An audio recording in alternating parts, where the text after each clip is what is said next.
Sports Radio 1400 WKAV. This is the Morning Madhouse. My name's Mark. I'm the ringleader. And, well, hockey comes back on Thursday, and I'm a huge hockey fan, so I had to get the Puck Daddy from Yahoo Sports on the phone. Oh, man. Mr. Puck Daddy, Greg Wyshynski, how's it going this morning? It's going fine. Thanks for having me. I appreciate it. Now, how did you come up, and you're with Yahoo Sports, first off, how'd you come up with the Puck Daddy? Did this take weeks and weeks? What did you do exactly? Oh, the short form answer is that a guy by the name of Jamie Mottram, who is a muckety-muck at Yahoo, misheard something during a hockey broadcast where he heard that Gary Roberts, he was a great veteran player in this league. He heard that Gary Roberts, when he was with the Pittsburgh Penguins, he thought the announcer had said that he is the Puck Daddy of the team, being that he was the father figure. And he was convinced that this was an actual hockey term. I tried to convince him otherwise, but then he told me that it would be the name of the blog. So that from that point on in 2008, we've been the Puck Daddy blog. Oh, I like that. And you're on Sports Radio 1400 WKV, here with the Puck Daddy, Mr. Greg. Okay, how long have you been writing this blog about hockey? Well, it's been since around 2008, and then before that I was with AOL Fan House and did a little writing for Deadspin, which I'm sure folks in the audience know as being a fun place to write. So I've been writing hockey on and off. Used to also write high school sports at a newspaper here in Northern Virginia. So it's been very, very interesting. Every day is something new on the Puck Daddy blog, and that's always a good thing. And I think that we've managed to strike the right balance between some really, really good analysis of the game and then copious amounts of attention to the fun stuff. Yeah, I noticed you got Hillary Duff on your website right now talking about it just makes me laugh. I was like, man, these hockey guys, they get these actresses somehow. I don't know how they do it. Maybe it's that slap shot. It's been a pretty impressive couple of years, actually. I mean, you got the Hillary Duff, Mike Comrie thing. You've got Mike Fisher and Carrie Underwood, the country singer. And then, of course, you had Dion Phaneuf with the Toronto Maple Leafs getting together with the delightful Elijah Cuthbert, who you might remember as the young lady that not only from Jack Bauer's daughter, but also the young lady that Luke Wilson gets together with in Old School. So I mean, it's been quite a run for the NHL and their players, actually. Now, when I was back in Iowa, I know it's a boring story. I used to cover some Iowa State hockey collegiately, and I agree. The college guys were getting all the hot girls on the hockey. I said, well, I got to start lacing up the skates because they're getting all the hot girls here. It's preposterous. I mean, the term that is bandied about in the hockey world is puck money. There is a legion of young ladies out there that would like nothing more than to spend some quality time with our hockey heroes, and we thank them for it. I mean, they do. Everybody who supports the game is aces in our book.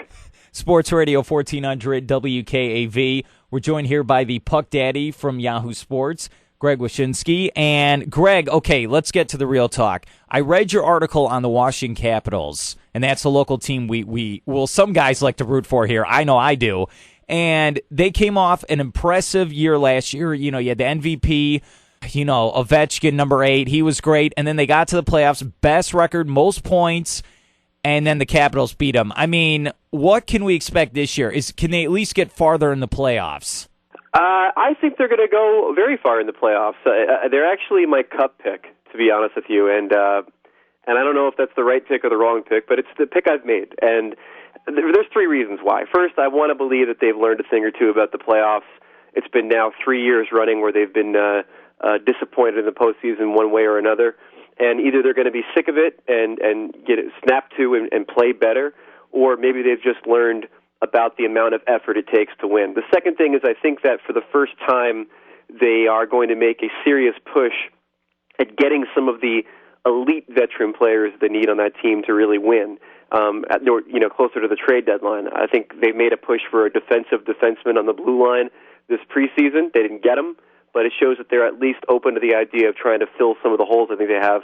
And the third thing, I don't know if everybody out there knows it, but there is a bit of voodoo involved in being in the Winter Classic, where every year at least one of the teams in the Winter Classic has played in the Stanley Cup Finals. So the Capitals are playing the Penguins in Pittsburgh on January 1st, and I am of the mind that the voodoo will continue and that the Capitals will be the representative of the Eastern Conference. See, we're learning here on the morning show. I like that. And and also, I know, aren't they going to be part of like HBO Sports? They're going to have some type of like Hard Knocks type thing talking about the Winter Classic this year?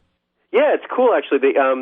the NHL's done, like, they're going overboard with the fact that it's the Capitals and the Penguins and Crosby versus Ovechkin in the Winter Classic. I mean, it's clearly like a very, very big chance for them to bring in a lot of casual fans from other sports to watch this event. And part of that is they hooked up with HBO to be part of their 24/7 series. So it's not Hard Knocks, which is tough as a New York Jets fan because I'd love nothing else to see than to see the NHL on Hard Knocks. It's 24/7, which is usually the thing that they do for like big prize fights.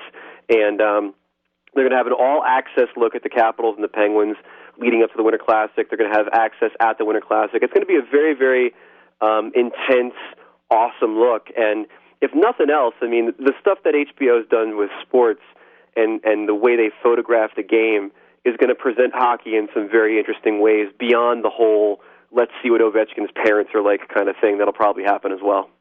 Sports Radio 1400 WKAV. We're joined here by Greg. He's the Puck Daddy with Yahoo Sports, and we're talking about the Capitals.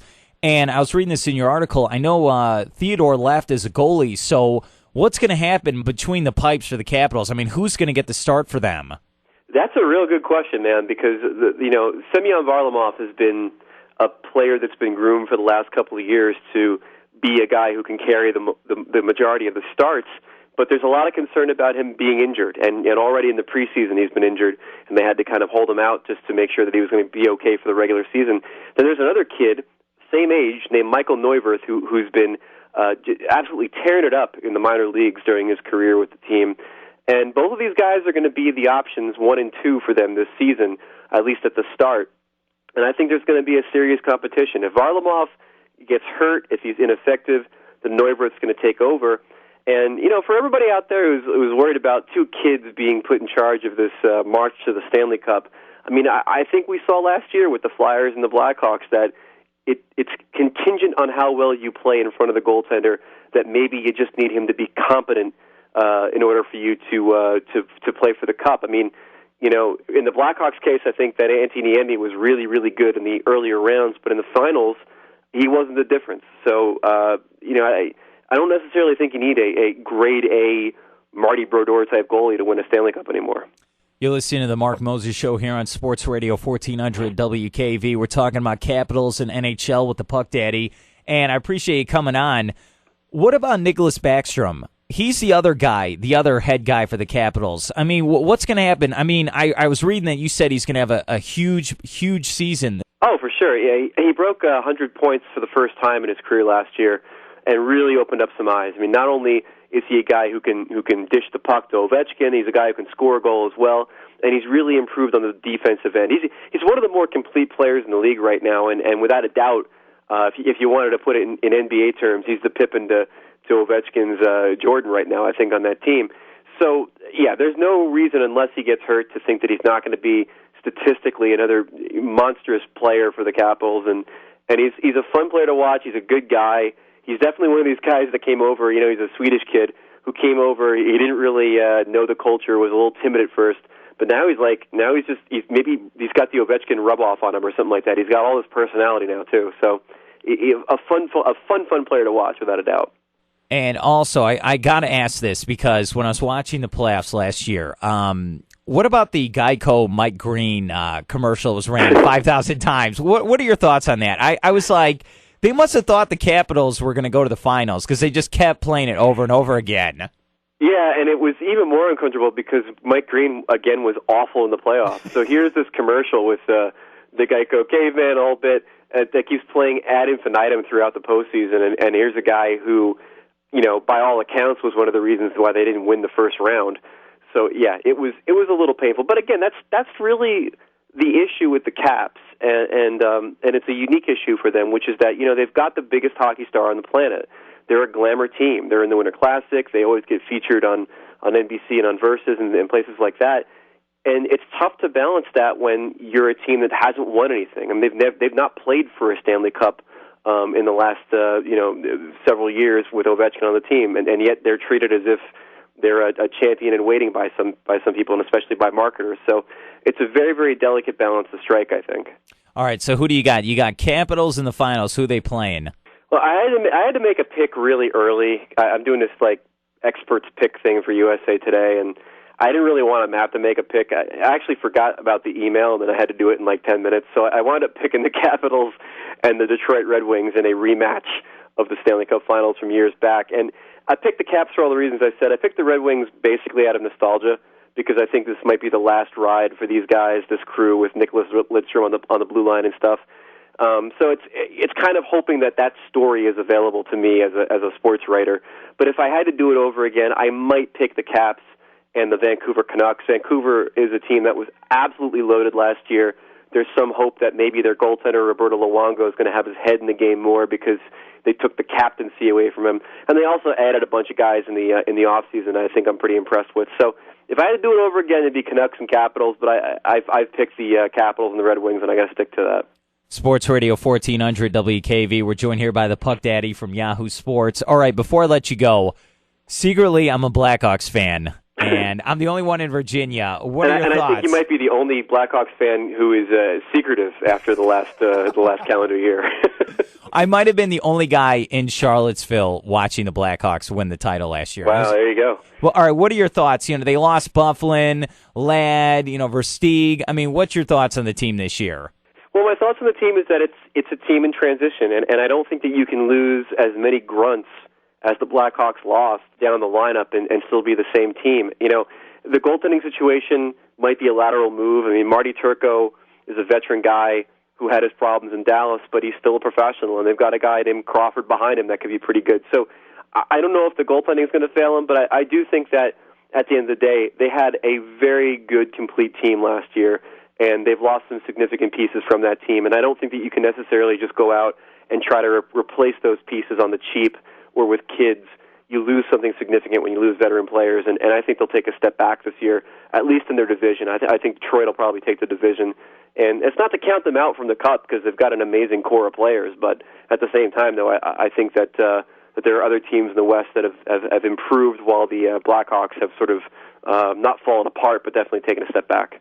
Yeah, it should be interesting. Hey, Greg, thanks a lot for coming on the morning show. I really appreciate it. And what's the website for people to check out real quick? Well, just head over to Yahoo Sports, click on the NHL tab, and you'll see Puck Daddy stuff all over the place. And I'm on Twitter. I'm at Wyshynski, so good luck spelling it, but there it is. No, that's fine. And I know you're a big Devils fan, so I hope you guys have a great season. You and me both, and so do about 3,000 people in New Jersey that care about the team. I understand. Greg Wyshynski, thanks a lot, and I hope you have a great season, and I hope we can have you on one more time here on the morning show. So have a good day then. Hey, no problem. Thanks a lot.